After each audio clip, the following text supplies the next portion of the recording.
साथियों नमस्कार। साथियों देखिए, एक तो पहले तो ओटीआर से संबंधित बात कर लेते हैं। काफ़ी साथियों के मैसेज भी आ रहे हैं। तो देखिए, ओटीआर से साथियों आधार या जन आधार से आपका डाटा फैच होता है और उसी के आधार पर आपकी डिटेल्स भरी जाएगी।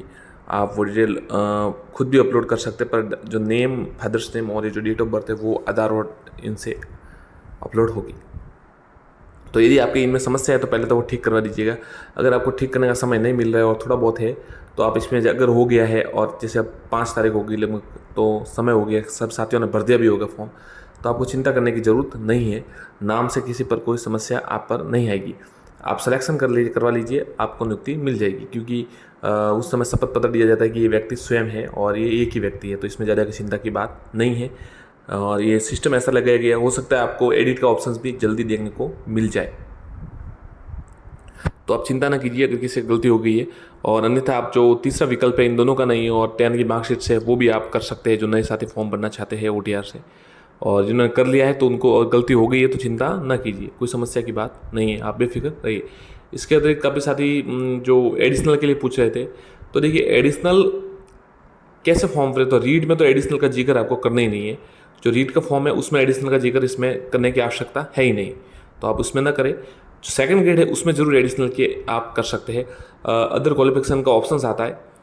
देखिए, ये हमें जानकारी मिली है, जो पुराने साथी है जिन्होंने एडिशनल में परीक्षा दी थी और पास भी कर लिया और जो अब सेवा में है, तो उन्होंने उनसे ये जानकारी मिली है और हमने आपको वीडियो भी बनाया था एक। तो अदर क्वालिफिकेशन में जाकर एडिशनल डालें और उसमें आप जो 600 अंक आए हैं, 600 में से जो प्राप्त अंक है वही डालें, ना कि 1800 प्लस 600 2400 में से। वो मामला जो रीट में था वो वेटेज के लिए था, अन्यथा उस समय भी ये अलग अलग ही माना जाता, परंतु वेटेज के लिए इन दोनों को जोड़ा गया था। इस समय इसमें ऐसा ऐसा कोई वेटेज नहीं जुड़ रहा है, तो आप इसको न जोड़े। ग्रेजुएशन में जो ग्रेजुएशन के मार्क है वो डालें और जो अदर क्वालिफिकेशन में वो उसमें एडिशनल के मार्क्स जरूर डाल दें।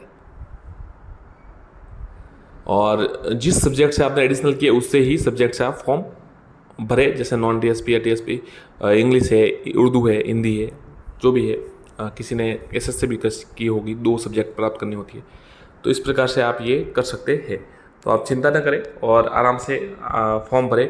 जब सिलेक्शन होता है तब एक फॉर्म भरवाया जाता है। उस समय ऑफलाइन हमें अपने हाथ से पेन से भरना पड़ता है और मैन्युअली भरना पड़ता है, तो उसमें आप उसकी अतिरिक्त योग्यता का वर्णन कर सकते हैं। परंतु ये सब कुछ निर्भर रहेगा जो एडिशनल का केस चल रहा है उस पर। 25 जुलाई, जो 19 जुलाई या 25 जुलाई, शायद 25 जुलाई से जो उसकी डेट मिली है उस पर निर्भर रहेगा। परंतु फॉर्म आप जरूर आवेदन जरूर करें, क्योंकि उस फैसले पर जो आउट किया गया उस पर स्टे आया हुआ है और भविष्य का किसी को पता नहीं है। शामिल भी की, अगर फैसला आ जाए तो शामिल भी किया जा सकता है। इसके अतिरिक्त जो लेवल 1 में बीएड धारी का शामिल की बात कर रहे हैं साथी, उनकी सुनवाई तो देखिए अब लंबी चली गई है थोड़ी डेट तो। और इस साल तो वो लास्ट ईयर तो फॉर्म भी भरा था, परंतु अब की बार तो फॉर्म भी आवेदन नहीं भर पा रहे। परंतु इसमें एक थोड़ा सा मार्ग ये है, उपाय है कि अगर देखिए फैसला अगर बीएड के पक्ष में आता है तो जो पुराने अभ्यर्थी है जिन्होंने रीट दी थी लेवल 1 की, तो उनका रिजल्ट वापस जारी होगा और तो वो फिर मुख्य एग्जाम दे सकते हैं। तो इस प्रकार से थोड़ा सा इनके लिए बचा हुआ है। यदि भी रिजल्ट कब आएगा, जो न्याय माफ कीजिएगा फैसला आएगा, उस पर ही सब कुछ निर्भर रहेगा।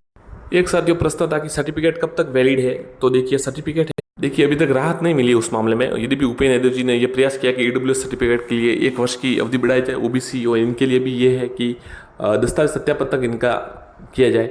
परंतु देखिए अब ये है कि ईडब्ल्यूएस की जो वैलिडिटी है वो 1 साल की होती है, तो 1 साल वर्ष अप्रैल या मार्च तक पूरा हो जाता है, 31 मार्च तक, तो उन्हें नया बनाना पड़ेगा। तो अगर आप REET, second grade, first grade जो भी आप आवेदन करना चाहते हैं, तो आपको अंतिम तारीख से पहले रीट का जो है ईडब्ल्यूएस का सर्टिफिकेट आपके पास होना आवश्यक होगा। उपेंद्र यादव जी इसको 1 वर्ष बढ़ाने की मांग कर रहे हैं। अब देखिए कितने सफल हो पाते हैं और कितनी मांग सुनी जाती है, ये अलग बात है।